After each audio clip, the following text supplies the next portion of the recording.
Hi, I'm Irving. Welcome to Kato and Birthday Boy. As you may have guessed, it's Britt Reid's birthday. Miss Case and Kato set up this little surprise party for him, and one of his good friends is giving him a very special gift. Oh, boy, is that beautiful. That'll be the prize of my collection. Ah, you shouldn't have.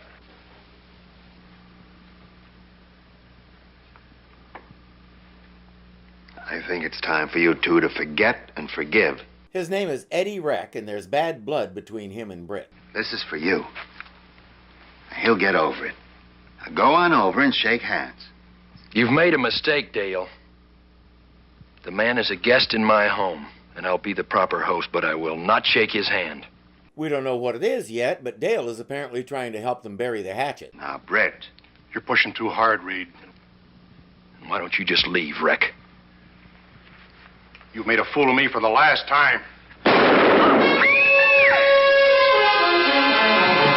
Or bury the bullet, as the case may be. Question number 1, why was it loaded? Question number 2, why was the safety off?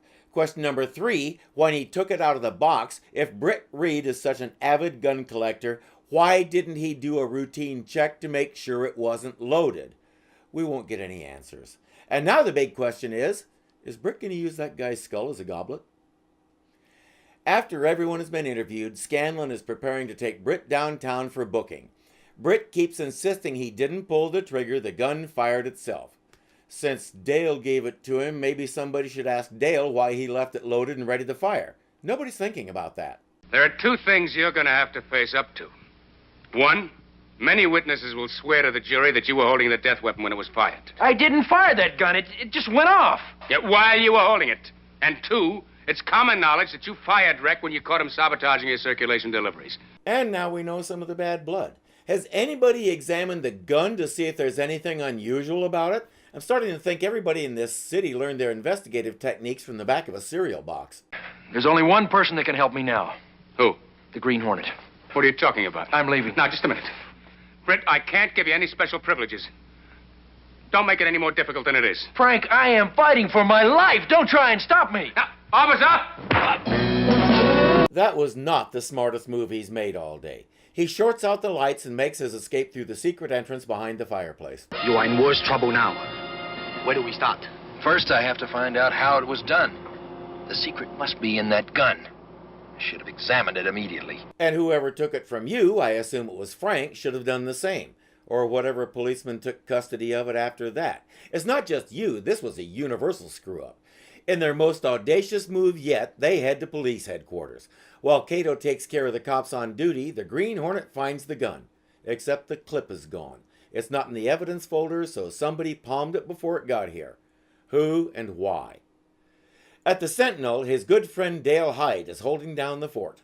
The cold-blooded killing took place in the Sentinel publisher's living room as he fired a fatal shot at the unarmed Reck, who had come to the party to patch up differences with his former employer.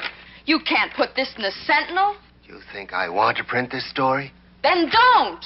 Oh, but as Britt's good friend, he has to because it's news, don't you know?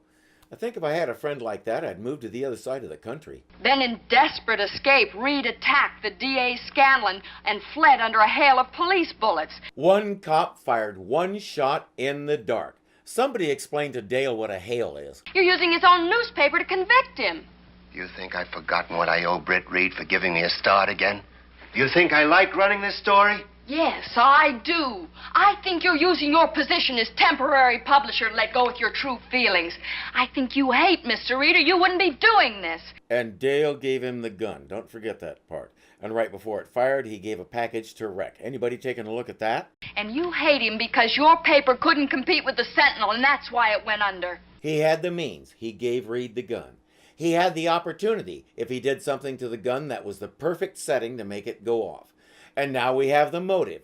Reid put him out of business, then threw him a bone. When you've been on top like he was, that can lead to very hard feelings and plots of revenge. The Green Hornet examined the gun and found nothing except that it felt lighter than before. Do you remember if there was a cartridge clip in that gun when I opened the package? He didn't look. He's a gun collector, and he didn't check for a clip when a new, unfamiliar gun was given to him. I know I'm belaboring that, but keep in mind I was 13 when I watched this. My dad was an avid hunter and I had just taken my first gun safety class less than a year before. I had a .22 rifle and my dad had a .22 automatic pistol that I learned to shoot with. The first thing anybody did was check to make sure the gun wasn't loaded. With the rifle, that meant check the chamber to make sure there wasn't a bullet in there since it was a bolt action. With the pistol, that meant take the clip out and work the injector to make sure there are no bullets either in the handle or in the chamber. It's SOP, and history is full of tragic examples of why it's SOP.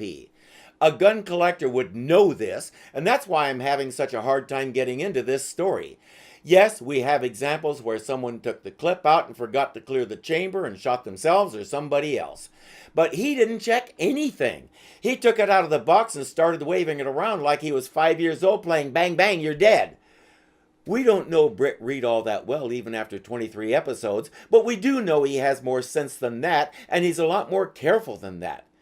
Hence, the story lost me pretty much from the get-go. No, I didn't take a good look. I was getting refreshments. If there was a clip, it wasn't in the gun and it wasn't listed on that evidence ticket. Dale Hyde took the gun away from you right after it fired. He also gave it to me. I can't believe Dale would do something like that. Come on, those wheels are starting to turn. Squirt a little more brain oil in there and you'll figure it out. Time to pay Dale a visit. All transportation depots are being closely watched by police lest Reid attempts to leave the country. Police are confident the young publisher is still in town and feel his capture is imminent. Put that on page 1. That sounds like page 1 stuff to me. Let the investigation begin. Dale, tell me, where did the gun come from? Apollo Sporting Goods, right here in town. We all thought it would make a fine addition to your gun collection. Could someone have tampered with it? Possibly. It was bought at the store and a messenger delivered it. Dale doesn't remember if the gun felt odd to him when he took it from Britt. He wasn't really paying attention. Britt says the clip could have had a remote control firing system in it. Do the police have both the gun and the clip? Of course, he already knows the answer. Do me one last favor. Call the police as though you're following through on the story. See if the clip was picked up with the gun. All right, Britt. Where can I reach you? I'll be at the commercial cleaning plant on 58th Street, near the loading dock. Meet me there in 2 hours. Dale says, I'll find out what I can. As quick as Britt closes the door, he goes to work. Get me the police. Quickly. So predictable. I'll bet Britt Reid knows that too. Usually when someone asks the Green Hornet, where will I reach you, he answers, I'll reach you. That would have been the logical thing to tell Dale. Instead, he gives a specific location and time. You can't help wondering why. Never mind who this is. Just be alert. He's armed and dangerous. Anybody who has a friend like Dale needs a new set of friends. Kato isn't happy about this and argues profusely, but in the end he drops Britt off at the cleaning place, where Britt promptly finds himself surrounded by cops. And they're shooting at him. He ducks inside. Kato, now!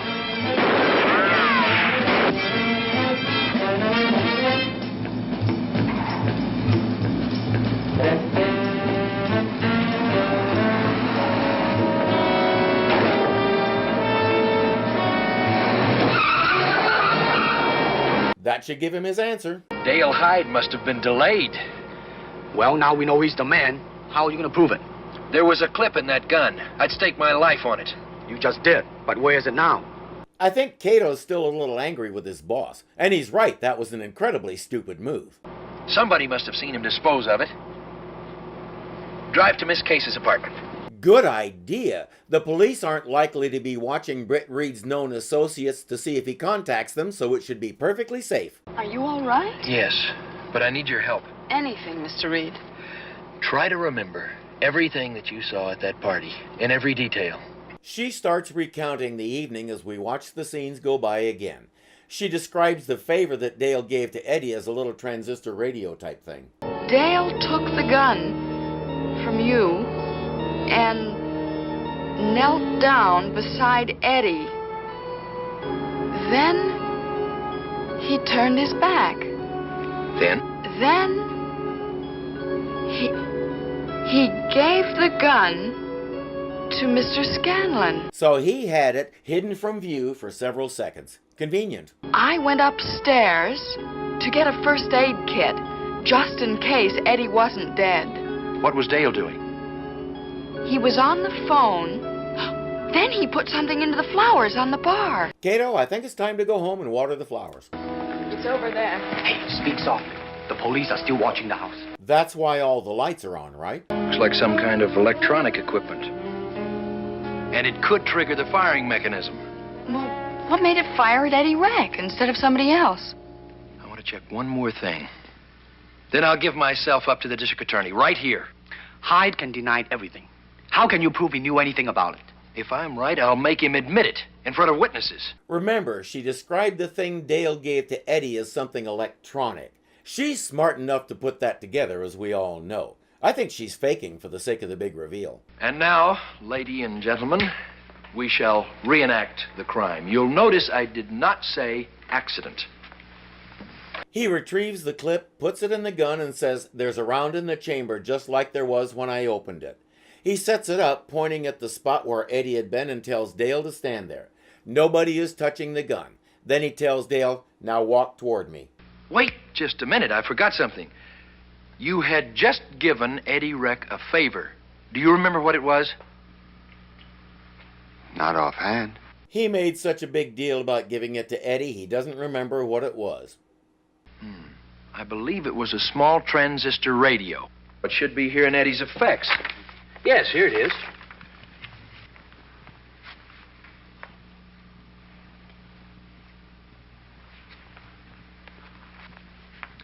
Now walk towards me. Dale refuses. Everybody wants to know why. This radio contains a small electronic transmitter.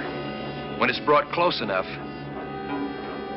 its signal will fire the gun. It was sitting right next to the gun in that envelope. Why didn't the gun fire?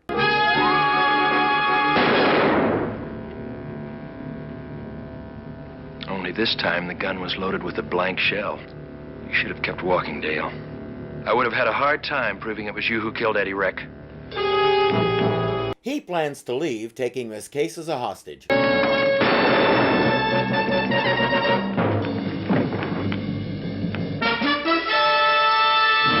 He's pretty new to this hostage escape stuff.